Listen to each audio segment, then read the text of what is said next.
Hello students, very good morning to all of you. I am Vikrant Bhardwaj, your physics tutor. और आज हम discuss करेंगे बेटा next topic, that is Rutherford atom model.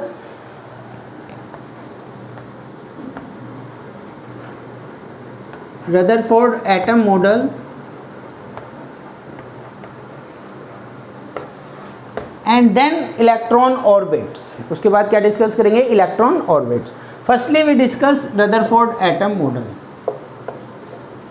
जो हमने Rutherford का बेटा अल्फा रे स्कैटरिंग एक्सपेरिमेंट किया, उसकी ऑब्जर्वेशन, कंक्लूजन, उसके बाद हमने डिस्कस किया इम्पैक्ट पैरामीटर एंड देन हमने डिस्कस किया डिस्टेंस ऑफ क्लोजेस्ट अप्रोच।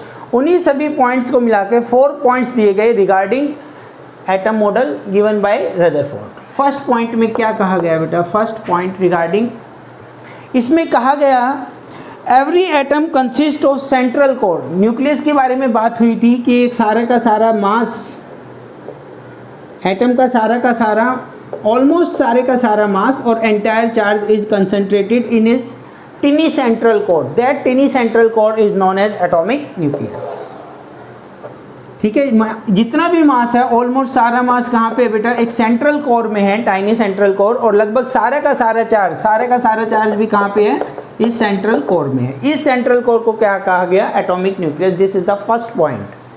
तो इन एटम क्या कहा गया? इन एटम ऑलमोस्ट कहा है, ठीक है, almost all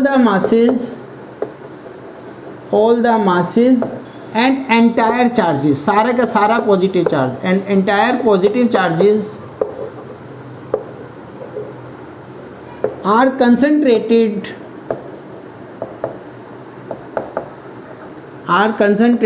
into central core, into tiny small central core,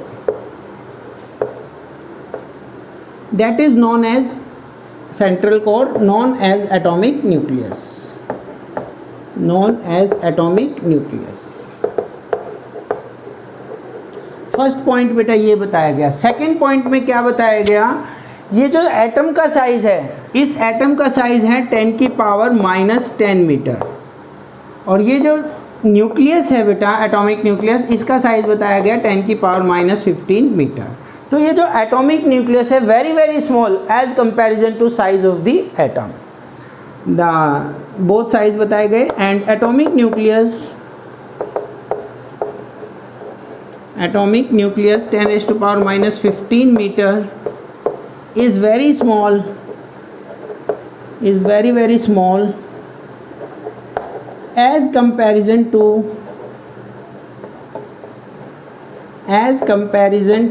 size of atom। Size of atom का साइज हम याद रखेंगे 10⁻⁻10 मीटर। ये बेटा इसका सेकंड पॉइंट है। थर्ड पॉइंट क्या है रदरफोर्ड एटम का? क्योंकि हम ये जानते हैं कि एटम इलेक्ट्रिकली न्यूट्रल होता है, तो जितना पॉजिटिव चार्ज बेटा न्यूक्लियस में होगा उतना ही नेगेटिव चार्ज इलेक्ट्रॉन रिवॉल्व करेंगे around the nucleus in their circular orbit like this. ये सर्कुलर ऑर्बिट में कौन रिवॉल्व कर रहा है? इलेक्ट्रॉन्स रिवॉल्व कर रहे हैं। तो as we know that as atom is electrically neutral,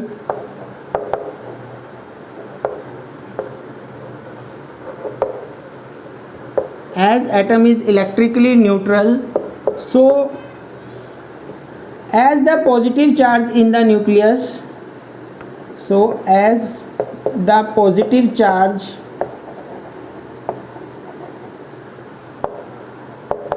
nucleus, in the nucleus same negative charge electron, same charge of the electron, charges of electrons are revolving around the nucleus, are revolving, यहाँ लिख देते हैं बेटा, are revolving around the nucleus।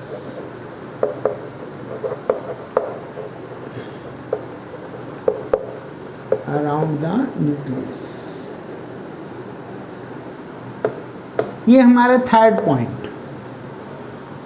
Now last point, fourth point जो Rutherford ने बताया बेटा, every electron revolves around the nucleus, जब भी कोई इलेक्ट्रॉन न्यूक्लियस के चारों तरफ मूव करता है तो उसको एक फोर्स की रिक्वायरमेंट पड़ती है and that force is known as centripetal force. तो यहाँ पे ये जो सेंट्रीपिटल फोर्स रिक्वायर्ड है इलेक्ट्रॉन को to revolve around the nucleus, ये जो सेंट्रीपिटल फोर्स है बेटा ये कौन प्रोवाइड करेगा? Electrostatic force of attraction between nucleus and electron. तो यहाँ पे लिखेंगे हम फोर्थ पॉइंट में, electron revolves around the nucleus, electron revolves around the nucleus, required centripetal force,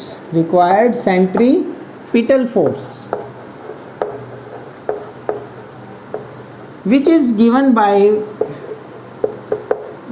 provided by electrostatic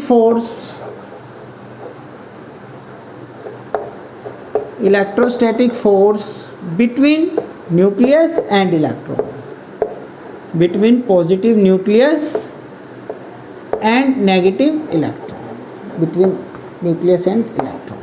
ठीक है बेटा, तो यहाँ पे ये रदरफोर्ड के जो 4 पॉइंट्स है एक बार मैं फिर से ब्रीफ करता हूँ बेटा। फर्स्ट पॉइंट में क्या बताया गया? फर्स्ट पॉइंट में बताया गया every atom consist of tiny central core in which almost का है, पूरा नहीं, almost mass and the entire positive charge is concentrated, that central core is known as atomic nucleus. This is the first point. Second point में मैंने आपको बताया ये जो एटम का साइज है comparison to the size of nucleus बहुत बड़ा है। एटम का साइज है 10 की पावर -10 और न्यूक्लियस का साइज कितना है? 10 की पावर -15 मीटर।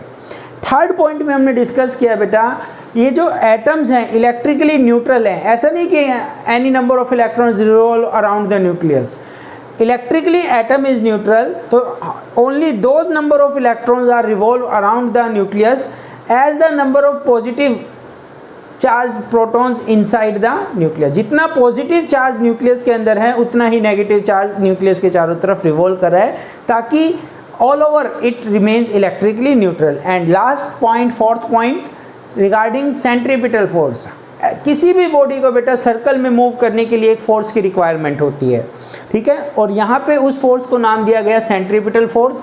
अब सेंट्रीपिटल फोर्स कोई सिंगल फोर्स नहीं है बेटा, इसका कोई फॉर्मूला नहीं है कि कौन सेंट्रीपिटल फोर्स प्रोवाइड करेगा। तो इस पर्टिकुलर केस में जो सेंट्रीपिटल फोर्स प्रोवाइड किया गया इलेक्ट्रोस्टैटिक फोर्स ऑफ अट्रैक्शन किसके बीच में? बिटवीन न्यूक्लियस एंड इलेक्ट्रॉन के बीच में। +1 में हमने पढ़ा था बेटा ग्रेविटेशन में, जब प्लैनेट की बात चलती थी, planet revolves around the sun, it also required a centripetal force. वहाँ पे जो सेंट्रीपिटल फोर्स होता था वो ग्रेविटेशनल फोर्स प्रोवाइड करता था। कौन प्रोवाइड करता था? Gravitational force. और यहाँ पे कौन प्रोवाइड कर रहा है? Electrostatic force. किसके बीच में? Between positive nucleus and negative electrons के बीच में सेंट्रीपिटल फोर्स। अगर मैं स्टोन वाला एग्जांपल बताऊं कि हमने एक थ्रेड पे एक धागा लिया और उस पर स्टोन बांध के उसको सर्कल में घुमा रहे हैं, तो यहाँ पे भी स्टोन एक सर्कुलर पाथ में मूव कर रहा है, तो यहाँ पे भी इसको जो सेंट्रीपिटल फोर्स है, यहाँ पे जो टेंशन है ना, खिंचाव रस्सी में, स्ट्रिंग में, वो उसको सेंट्रीपिटल फोर्स प्रोवाइड करे। तो सेंट्रीपिटल फोर्स बेटा अकॉर्डिंग टू सिचुएशन वेरी करता है। Is it clear? तो आज हमने डिस्कस किया रदरफोर्ड एटम मॉडल के 4 important points. Now we discuss electron orbit.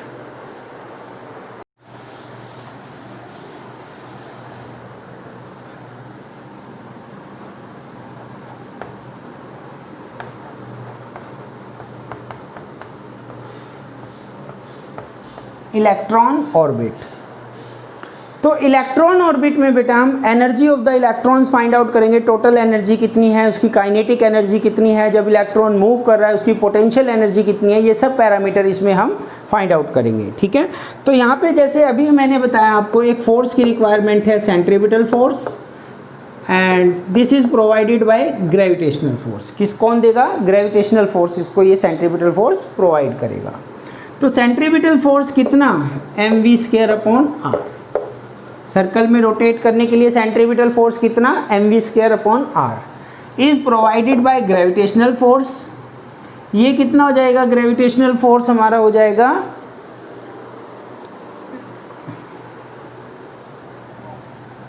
नहीं, ग्रेविटेशनल फोर्स नहीं, इलेक्ट्रोस्टैटिक फोर्स, सॉरी। किसके कौन प्रोवाइड करेगा बेटा? इलेक्ट्रोस्टैटिक फोर्स प्रोवाइड करेगा, and that is equal to, अब यहाँ पे देखिए ये हमारा इलेक्ट्रॉन्स और ये हमारा न्यूक्लियस, ये हमारा न्यूक्लियस, ठीक है। तो इनके बीच में जो इलेक्ट्रोस्टैटिक फोर्स ऑफ अट्रैक्शन होगा, कौन सा force? Electrostatic force of attraction.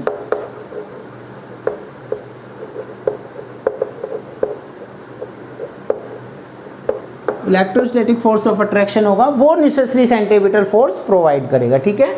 Gravitational नहीं, एक्चुअल में +1 में ग्रेविटेशन वाला लेक्चर चल रहा था, इस वजह से कंफ्यूजिंग हुआ। तो यहाँ पे ये इलेक्ट्रोस्टैटिक फोर्स ऑफ अट्रैक्शन कितना होगा?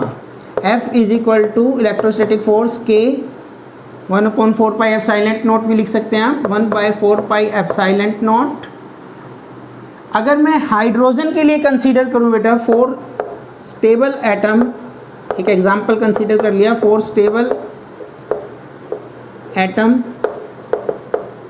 हाइड्रोजन, तो हाइड्रोजन के लिए Z कितना होता है बेटा? 1, तो ये कितना हो जाएगा? 1 मीन्स E आ जाएगा +E, और यहाँ पे -E, तो ये फोर्स कितना होगा? 1/4 pi epsilon nought E, electron का चार्ज, न्यूक्लियस का चार्ज, और इनके बीच का R डिस्टेंस, सेंटर से सर्कुलर इसका ऑर्बिट का डिस्टेंस, दैट इज R। कीजिए calculate, mv² upon R is equal to 1/4 pi epsilon nought E² upon R², E² upon R², एक R से R कैंसिल, यहाँ से मैं R की वैल्यू निकाल सकता हूँ बेटा इजली। R क्या हो जाएगा?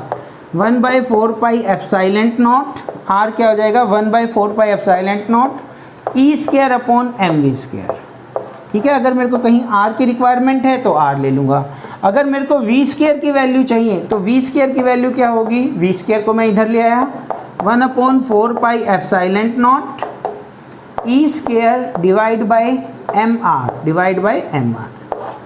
चलिए v² से करते हैं, इसको इक्वेशन 1 कंसीडर किया, v² की वैल्यू है। Now we calculate kinetic energy of electron,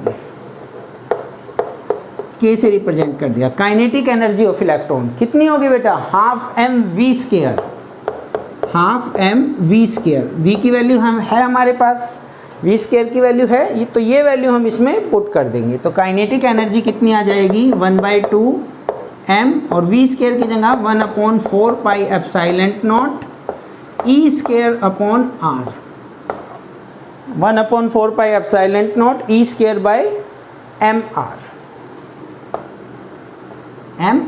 ये v² की जगह मैंने ये वैल्यू पुट कर दी फ्रॉम इक्वेशन 1। क्या कैंसिल होगा बेटा? एक m से m कैंसिल हो जाएगा, ठीक है, m से m कैंसिल, तो क्या रह जाएगी kinetic energy? 1/8 pi epsilon nought, 2 से इसको मल्टीप्लाई कर दिया, E² upon R, this is the kinetic energy. Now we calculate potential energy, किससे रिप्रेजेंट कर दिया? U of electron. जब इलेक्ट्रॉन मूव कर रहा है ऑर्बिट में तो उसके पास दोनों टाइप की एनर्जी है, काइनेटिक एनर्जी भी है, पोटेंशियल एनर्जी भी है। पोटेंशियल एनर्जी कैसे कैलकुलेट करते हैं बेटा? Potential into charge, potential into charge, potential energy. तो यहाँ पे इस पॉइंट पे इसके इस चार्ज की वजह से कितना पोटेंशियल होगा न्यूक्लियस की वजह से? तो क्या फॉर्मूला है? 1/4 pi epsilon nought E upon R, this is the formula of potential. किसकी वजह से? न्यूक्लियस की वजह से। ऑर्बिट में R डिस्टेंस अवे ऑर्बिट है, वहाँ पे पोटेंशियल कितना होगा? This much, multiply by charge. Charge कितना है इलेक्ट्रॉन का? -E। अब मैग्नीट्यूड नहीं लेना बेटा, कितना है चार्ज? -E। यहाँ पे हम मैग्नीट्यूड कंसीडर करते हैं इलेक्ट्रोस्टैटिक फोर्स में, तो ये बन जाएगा हमारा -1/4 pi epsilon nought E² upon R। U की वैल्यू, किसकी वैल्यू आ गई? U की वैल्यू। ये नेगेटिव साइन क्या शो करता है बेटा? पोटेंशियल एनर्जी का नेगेटिव साइन, ये भी हम डिस्कस करेंगे, ठीक है। तो हमारे पास अभी काइनेटिक एनर्जी की वैल्यू आ गई और पोटेंशियल एनर्जी की वैल्यू आ गई, तो इन दोनों को अगर मैं ऐड करूंगा तो किसकी वैल्यू आ जाएगी? Total energy of the electron, total energy of an electron, E किसके इक्वल बेटा? Kinetic energy plus potential energy. बोलो, kinetic energy 1/8 pi epsilon naught 1/8 pi epsilon not E square upon R, E square upon R. Kinetic energy की value लिखी, potential energy की value यहाँ से लिखेंगे -1/4 pi epsilon not E square upon R, E square upon R. क्या common आ जाएगा बेटा? 1/4 pi epsilon not E square upon R common, 4 pi epsilon not E square upon R common. यहाँ से क्या बचा? 1/8 है, 1/4 कॉमन लिया ना, 1/2। यहाँ से क्या बचा? 1। अब हाफ में से 1 जाएगा तो माइनस का ही आएगा ना, तो -1/2 ब्रैकेट के अंदर, और ये क्या है? 1/4 pi epsilon not E square upon R. तो इसको हम कैलकुलेट करके लिखेंगे, क्या आ जाएगा? तो ये वैल्यू आएगी हमारी -1/8 pi epsilon not E square upon R, total energy. तो टोटल एनर्जी बेटा कितनी आएगी? नेगेटिव साइन के साथ आ रही है, -1/8 pi epsilon not E square upon R. ये जो नेगेटिव साइन है, ये जो नेगेटिव साइन है, ये क्या शो करता है बेटा? नेगेटिव साइन ये शो करता है कि electron is bound to the nucleus. Electron क्या है? Bound to the nucleus. Negative sign show that electron is bound to nucleus, bound to nucleus. फिर से देख लीजिए बेटा, हमने कैसे कैलकुलेट किया। पहले तो हमने क्या निकाला? ये जो सेंट्रीपिटल फोर्स है इलेक्ट्रोस्टैटिक फोर्स के इक्वल, यहाँ से मैंने v स्क्वायर की वैल्यू निकाल ली। सेंट्रीपिटल फोर्स कौन प्रोवाइड करेगा? इलेक्ट्रोस्टैटिक फोर्स ऑफ अट्रैक्शन करेगा। r से r कैंसिल, v स्क्वायर की वैल्यू निकाल ली 1/4 pi epsilon not E square mr। ये वैल्यू मैंने कहाँ पे रखी? v स्क्वायर की जगह पे रख दी, half m this value, m से m कैंसिल हो गया, तो 1/8 pi epsilon not E square upon r। तो ये काइनेटिक एनर्जी पॉजिटिव आती है बेटा, याद रखेंगे आप। काइनेटिक एनर्जी कभी भी नेगेटिव नहीं हो सकती, ठीक है, नेवर नेगेटिव। इसके बाद बात करते हैं पोटेंशियल एनर्जी। पोटेंशियल एनर्जी का क्या फॉर्मूला होता है? Potential into charge. अब ये जो इलेक्ट्रॉन रिवॉल्व कर रहा है, जिस पॉइंट पे निकालने हैं, फॉर एग्जांपल इस पॉइंट पे, तो इस पॉइंट पे पोटेंशियल कितना है? किसकी वजह से? न्यूक्लियस के चार्ज की वजह से। हाइड्रोजन माना है, चार्ज कितना है बेटा? +E। तो यहाँ पे पोटेंशियल आ जाएगा 1/4 pi epsilon nought E upon R, और चार्ज कितना है इलेक्ट्रॉन पे? -E। इलेक्ट्रॉन पे चार्ज -E। अब नेगेटिव लेना है, ठीक है। वहाँ पे क्यों नहीं लिया? वहाँ पे मैग्नीट्यूड लेते हैं। तो ये नेगेटिव साइन के साथ वैल्यू आई, दोनों को हमने ऐड किया, और ये हमारा जो total energy of the electron है वो भी नेगेटिव आई। अब टोटल एनर्जी नेगेटिव आने का मतलब क्या है? Electron is bound to the nucleus, it is not free to leave the atom. Is it clear? Thank you very much. Have a nice day.